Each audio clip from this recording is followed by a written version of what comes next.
Hai, selamat datang kembali di Accounting and Business Hub. Kali ini Fatima akan ajarin kamu gimana caranya memulai Accurate Online. Seperti yang sebelumnya Fatima sempat jelaskan ya, jadi Accurate Online itu adalah sistem software accounting di mana di sini kita bisa lakukan banyak hal, mulai dari pembukuan, invoicing, kita juga bisa lakukan stok atau inventory management, terus di sini juga ada mode terkait dengan perpajakan sampai dengan laporan keuangan. Nah, hari ini Fatima akan ajarkan teman-teman gimana caranya memulai e-curate online, setup data apa saja sih yang harus dilakukan di awal, dan juga bagaimana cara input transaksinya. Nah, sebelumnya Fatima akan perlihatkan dulu kepada teman-teman kira-kira data apa saja sih yang harus dipersiapkan atau yang harus dicoba dilakukan persiapan data ya di awal sebelum menggunakan e-curate. Nah, ini adalah salah satu list ya, teman-teman, untuk data apa saja yang harus dipersiapkan di awal. Ada data yang penting dan juga data yang opsional, termasuk juga dengan kebutuhan perusahaannya, teman-teman. Untuk informasi pentingnya, di sini kita bisa masukkan terkait dengan informasi perusahaan, lalu saldo awal neraca. Di sini kita akan tentukan tanggal cut off atau tanggal mulai data.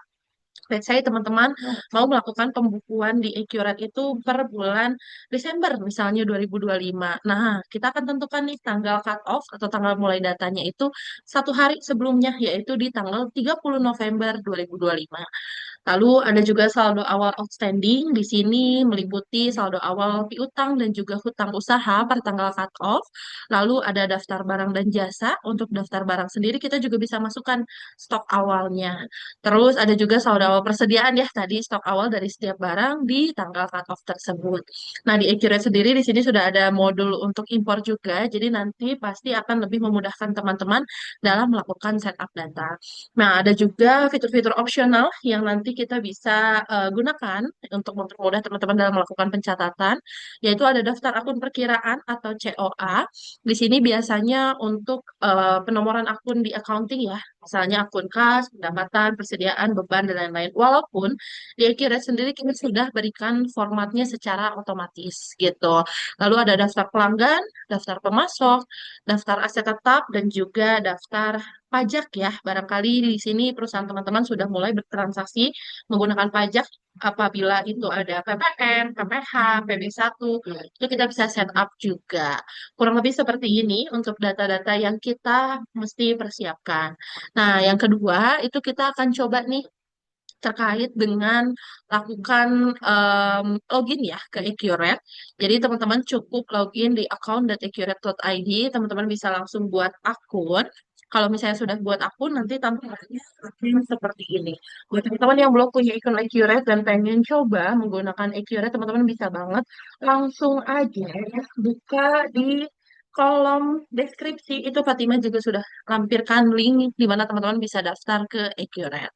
Contoh di sini Fatimah daftarkan satu usaha yaitu usaha retail. Di sini namanya grocery gitu ya.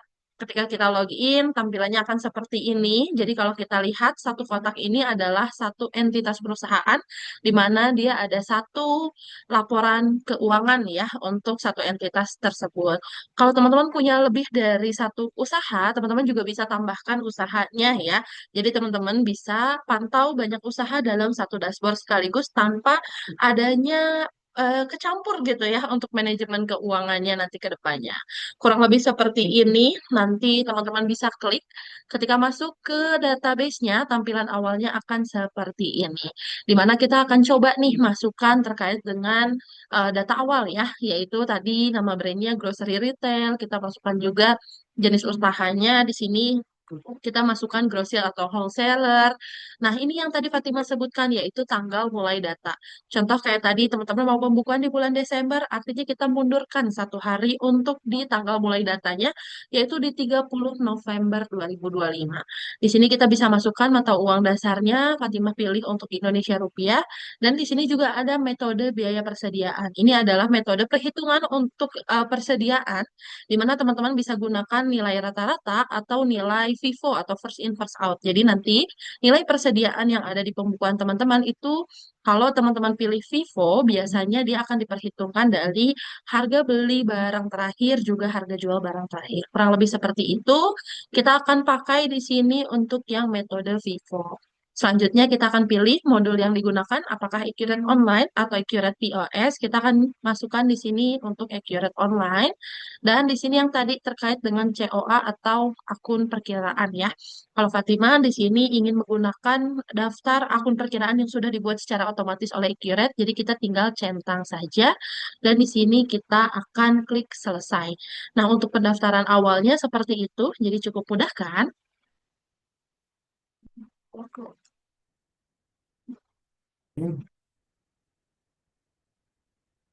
Nah, ini dia untuk tampilan awal persiapan data perusahaan. Di sini ada data kas dan bank, barang jasa, pelanggan, dan juga pemasok. Untuk kita masukkan, itu kita sebenarnya tinggal klik aja tombol-tombol yang ada di sini ya, tinggal dibuat datanya. Perlu kita ingat kembali, tadi kita sudah menentukan tanggal cut off, yaitu di tanggal 30 November 2025. Di sini kita bisa masukkan data kas dan bank yang kita miliki. Kita cukup klik buat data saja, kita masukkan bank yang kita punya dan saldo per tanggal cut off tersebut. Katakanlah Fatima punya bank BCA, di sini saldo per tanggal 30 November 2025-nya adalah 10 juta rupiah. Nah, untuk pendaftaran kas dan bank itu cukup kita klik lanjut, namun biasanya Fatimah, supaya pembukuannya lebih rapi, Fatimah juga bisa lakukan secara manual ya. Fatimah bisa langsung ke buku besar, ke akun perkiraan, nah, di sini kita bisa masukkan nih, misalnya kas dan bank, kita masukkan sebagai sub akun bank. Di sini Fatima masukkan bank BCA dengan saldo per tanggal cut off-nya adalah 10 juta. Kurang lebih seperti itu. Jadi teman-teman bisa punya dua opsi ya cara pendaftarannya. Apakah melalui shortcut yang ada di depan atau teman-teman mau melakukan secara manual. Kalau kita lihat yang sudah di-input, kita bisa lihat di sini tadi Bank BCA yaitu kita bisa masukkan di saldo awalnya yaitu di 10 juta rupiah. Mudah kan?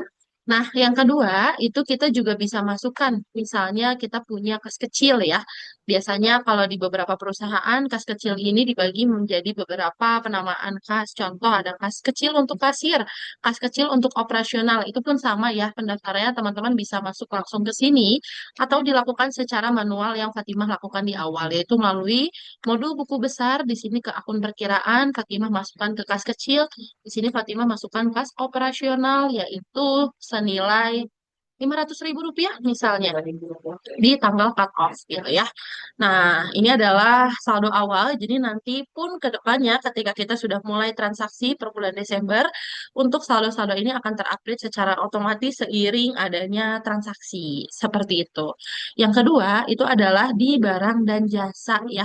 Untuk barang dan jasa sendiri di Accurate itu memang kita punya beberapa jenis barang atau jasa yang bisa kita daftarkan ya.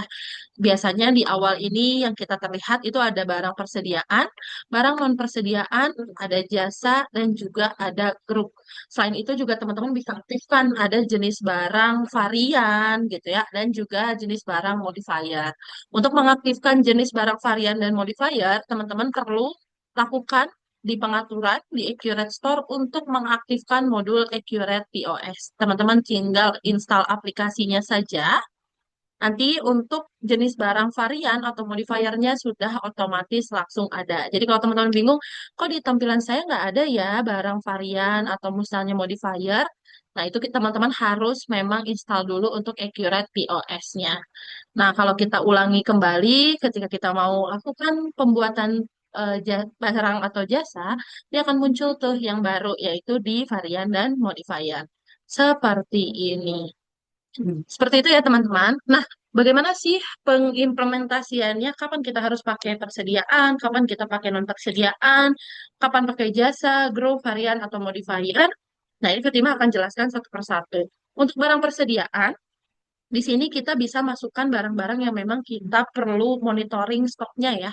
Monitoring pembeliannya, stok keluar masuknya, penjualannya seperti apa. Nah, itu teman-teman bisa masukkan ke jenis barang persediaan. Untuk pendaftarannya sendiri, teman-teman cukup masukkan namanya saja. Contoh di sini ada beras pandan misalnya ya, beras pandan wangi. Nah, teman-teman bisa masukkan nih kategorinya. Untuk penamaan kategori sendiri ini sangat bebas ya teman-teman, sesuai dengan yang memang biasa kita lakukan pencatatan. Contohnya, karena Fatimah di sini adalah toko supermarket, toko grosir, retail, di sini Fatimah masukkan sebagai sembako gitu ya. Nah, ini kita akan masukkan ke kategori barunya, sini persediaan. Nah, untuk kode barang atau SKU ini juga teman-teman bisa dibuatkan secara otomatis oleh Accurate. Tapi kalau misalnya teman-teman sudah punya penomoran SKU sendiri, teman-teman bisa langsung matikan dan masukkan. Contoh BRS 1909 ABC misalnya ya. Itu teman-teman bisa lakukan pendaftaran seperti itu. Nah, untuk barang-barang yang ada barcode-nya juga teman-teman bisa daftarkan di sini. Nah, untuk satuan, di sini kita bisa masukkan, kalau di Accurate sendiri, kita sudah bisa multi satuan ya. Contoh, di sini kita masukkan satuan terkecilnya adalah gram, di mana satuan keduanya adalah kilogram, dengan nilainya itu 1 kilogram sama dengan 1000 gram. Nah, ini Fatimah juga bisa masukkan karung gitu ya, di mana satu karung itu sama dengan 5.000 gram. Jadi nanti ke depannya ketika Fatimah ada transaksi pembelian barang, mau itu dalam karung, kilo, ataupun gram, itu Fatimah tetap bisa monitoring dalam satu SKU. Kurang lebih seperti itu, informasi lainnya juga teman-teman bisa tambahkan. Contohnya ada merek barang, terus juga teman-teman bisa masukkan juga contoh nomor produksi atau nomor unik. Di sini Fatimah tidak perlu masukkan karena memang di sini Fatimah hanya ingin mendaftarkan barang seperti ini saja. Nah, biasanya untuk informasi awal sebagai standar kita juga bisa masukkan nih terkait dengan informasi penjualan dan informasi pembelian. Contoh Fatimah ini jual dalam kilogram ya, yaitu di 13.000 kilogram. Kalau per karung misalnya beda lagi nih harganya, itu teman-teman bisa masukkan juga sebagai standar atau sebagai default ya harga jualnya seperti apa. Satuan beli pun sama terkait informasi pembelian Fatimah bisa masukkan misalnya di sini nih Fatimah melakukan pembelian beras itu dari CV Anugrah dengan satuan pembeliannya misalnya per karung itu juga bisa ya. Teman-teman bisa masukkan, let's say di sini Fatimah melakukan pembeliannya di 200.000 per karung. Ini juga sama ya, ini hanya sebagai default atau harga standar saja. Nanti ketika ada transaksi jual atau transaksi beli, kita bisa modifikasi untuk harganya sesuai yang memang harga berlaku saat itu. Nah, selain itu kita juga bisa masukkan terkait dengan PPN atau terkait dengan informasi pajak. Jadi kalau Accurate sendiri ini yang nanti akan memudahkan kalau teman-teman memang ada transaksi yang terkena pajak entah itu PPN, PPh, atau misalnya ada PB1. Di Accurate itu kita akan memperhitungkan pajak untuk penjualan atau pembelian kepada barang gitu ya. Jadi kalau misalnya memang barang ini terkena pajak, teman-teman bisa daftarkan nih pajak yang terkena pada barang tersebut apa. Misalnya di sini pajaknya terhadap barang dan nanti diperhitungkan nilai PPN. Kebetulan karena ini barangnya ada beras, jadi tidak terkena nih untuk PPN. Jadi Fatimah tidak perlu setup di sini. Nah, yang selanjutnya adalah kita akan coba daftarkan terkait dengan stok awal ya. Let's say di sini awal per tanggal 30 November 2025 itu Fatimah memiliki barangnya 10 karung dengan nilai satuan pembeliannya 200.000 per karung. Ini kita tinggal langsung kontrol S saja. Untuk pendaftaran barang sudah selesai. Nah, selanjutnya ada barang non persediaan. Biasanya barang non persediaan ini adalah barang-barang yang memang tidak kita lakukan stock on name atau tidak kita monitoring stoknya. Contohnya misalnya ada barang habis pakai ataupun barang-barang lain yang memang biasanya kita tidak lakukan monitoring stok ya.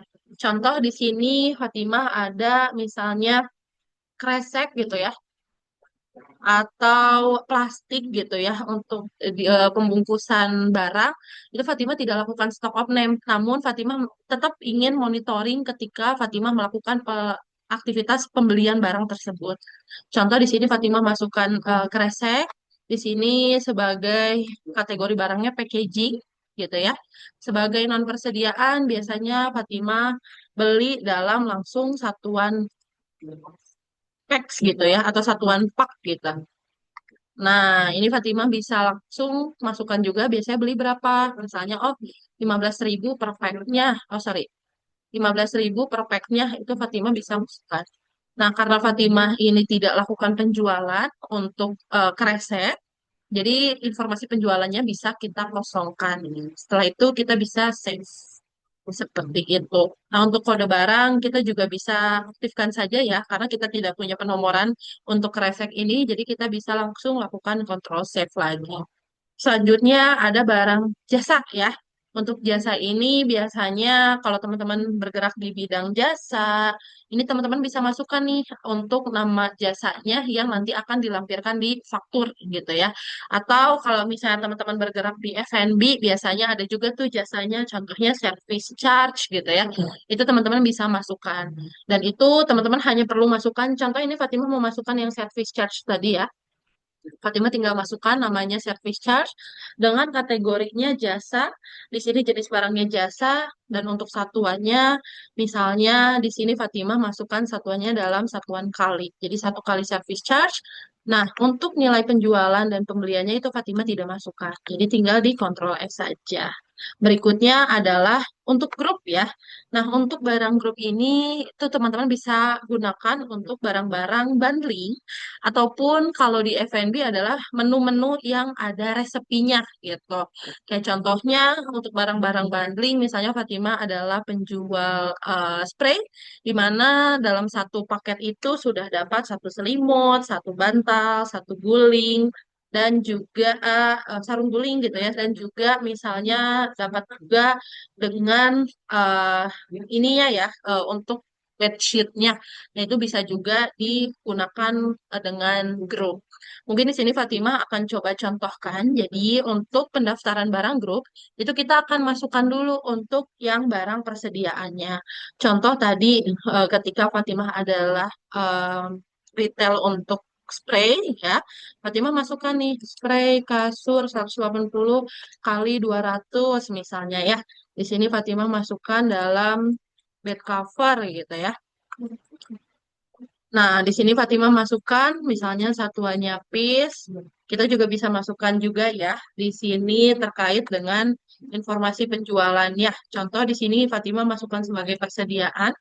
Lalu di sini Fatimah masukkan harga jual satuannya berapa. Kalau misalnya kita tidak jual satuan, kita jualnya paketan aja, itu boleh dikosongkan terlebih dahulu. Jadi kita cukup masukkan persediaannya saja. Terus misalnya di sini ada sarung bantal. Di sini juga kita bisa masukkan ya kategorinya bed cover, satuan piece, kita save, terus ada sarung guling misalnya. Ini ada bed cover, terus di sini satuan piece juga. Kita save lagi, terus satu lagi bed cover 180 kali 200 gitu ya. Di sini kategori barangnya di bed cover dengan piece gitu. Nah, setelah buat persediaannya, barulah kita masukkan yang grupnya. Misalnya bed cover set, di mana di sini kita masukkan sebagai bed cover set. Nah, di sini kita bisa masukkan sebagai grup ya. Di sini misalnya per bundle atau set gitu. Bisa juga dimasukkan sebagai set. Nah, di sini akan muncul nih menu baru yaitu rincian grup. Di mana tadi kita sudah tahu untuk satu bundle ini dapat satu bed cover, terus juga dapat dua sarung bantal misalnya ya. Terus kita bisa lengkapi lagi tuh item-item grup yang ada di dalamnya. Kurang lebih seperti itu. Nah, kita bisa tambahkan lagi ya, misalnya dapat sarung guli dan misalnya dapat satu spray kasur juga. Nah, otomatis ketika kita menjual satu bed cover set, dia akan mengurangi stok item grupnya secara otomatis. Akan berkurang bed covernya satu piece, sarung bantalnya dua piece, sarung guling satu piece, dan spray kasurnya satu piece. Kurang lebih seperti itu. Nah, kita juga bisa lengkapi nih terkait dengan informasi penjualannya. Kalau tadi masing-masing item memiliki harga, kita bisa masukkan untuk harganya ini terbentuk dari rincian grupnya. Tapi karena tadi kita tidak set harganya, kita bisa buat aja langsung misalnya satu set itu kita jual di 500.000. Kurang lebih seperti itu, kita tinggal lakukan save saja. Untuk item grup seperti itu, dan yang selanjutnya kita akan coba di item varian. Contoh teman-teman ini adalah pengusaha retail baju, di mana di sini ada beberapa, satu artikel itu ada beberapa varian ukuran, contohnya ya S, M, L, XL. Nah ini Fatima bisa masukkan juga misalnya t-shirt gitu ya, t-shirt putih misalnya. Nah, Fatimah masukkan kategorinya sebagai t-shirt atau teman-teman bisa namakan sesuai dengan artikel yang ada di usaha teman-teman. Di sini kode barangnya barang dan jasa. Namun kalau teman-teman bergerak di bidang retail online, yaitu menggunakan e-commerce, Fatimah sarankan untuk SKU-nya disamakan dengan SKU yang ada di e-commerce, baik itu Shopee, Tokopedia, dan lain-lain. Nah, di sini Fatimah masukkan satuannya piece. Nah, kalau teman-teman ada satuan kedua, contoh misalnya ada satuan lusin, itu juga boleh ya. Misalnya 12 piece. Seperti ini, kalau tidak ya boleh dihapus saja. Nah, ketika kita pilih barang varian, nah di sini akan muncul juga nih menu varian barang. Contohnya tadi di sini ada warna dan ukuran gitu ya. Karena Fatimah di sini sudah masukkan t-shirt putih, jadi kita tidak perlu nih daftarkan untuk warnanya. Jadi kita hanya fokus untuk daftarkan ukuran saja di mana di sini ada ukurannya S, kita enter M, L, XL. Nah, untuk harga jualnya kita bisa masukkan, misalnya harga jualnya di 50.000 dan kita masukkan sebagai persediaan. Karena nantinya untuk t-shirt putih S, M, L, XL kita akan monitoring ya. Nah, ini bisa seperti ini. Kalau teman-teman misalnya tiap ukuran beda harga, bagaimana Mbak Fatima? Itu boleh banget. Teman-teman tinggal klik aja. Contohnya untuk yang M harganya di 55.000. Terus juga misalnya ada selisihnya per 5.000, itu boleh banget ya. Contohnya seperti ini. Dan yang paling mahal itu yang ukuran XL di 65.000. Itu kita tinggal lakukan save gitu. Itu langsung akan terbuat SKU-nya satu per satu. Contohnya seperti ini. Ada t-shirt putih, ukuran L, M, S, sama XL. Kurang lebih seperti itu untuk pendaftaran barang. Nanti teman-teman bisa juga ya untuk edit terkait dengan stoknya. Contoh t-shirt L ini stoknya berapa per tanggal cut off, itu teman-teman bisa lengkapi. Kita lanjut lagi ke pendaftaran barang berikutnya, yaitu di barang modifier gitu ya. Untuk barang modifier ini biasanya teman-teman bisa berikan untuk misalnya teman-teman ada satu menu di mana ada item tambahan yang sifatnya opsional gitu ya. Kalau di F&B biasanya contohnya ada extra shot kopi gitu ya. Atau misalnya teman-teman ada ekstra sirup dan lain-lain, itu teman-teman bisa masukkan modifiernya untuk item group. Atau tadi yang seperti Fatimah masukkan ya, di sini untuk item group yang Fatimah punya adalah bed cover set, di mana di sini ada optional nih, contohnya ya, di sini ada satu modifiernya itu, misalnya teman-teman bisa nih untuk bed cover yang ada itu, teman-teman bisa pilih ada satu, misalnya bantal mini, itu bisa sebagai opsional, boleh ditambahkan atau tidak ke bed cover sheet-nya. Nah, untuk pendaftarannya tetap kita akan mulai dari persediaan juga, misalnya kita misalnya gini ya, ekstra sarung bantal mini gitu ya. Di sini Fatimah masukkan sebagai ekstra. Nah, di sini kita bikin dulu ya persediaannya dalam bentuk piece. Terus juga misalnya ada ekstra guling gitu ya. Ekstra sarung guling mini gitu ya. Itu juga Fatimah masukkan dalam kategori ekstra, di mana di sini satuannya per piece gitu ya. Nah, kita bisa masukkan nih untuk pendaftaran modifiernya. Untuk pendaftaran modifier ini Fatimah bisa masukkan sebagai extra bed cover set gitu ya. Di sini Fatimah masukkan juga untuk kategorinya dengan penamaan yang sama, di mana di sini pilihan modifiernya ada kedua item yang tadi ya, yaitu ekstra sarung bantal mini dan juga ada ekstra guling mini misalnya. Nah, untuk pilihan ini kita bisa daftarkan ke grup tadi ya, sudah kita buat, di mana di sini ada item extra bed cover set.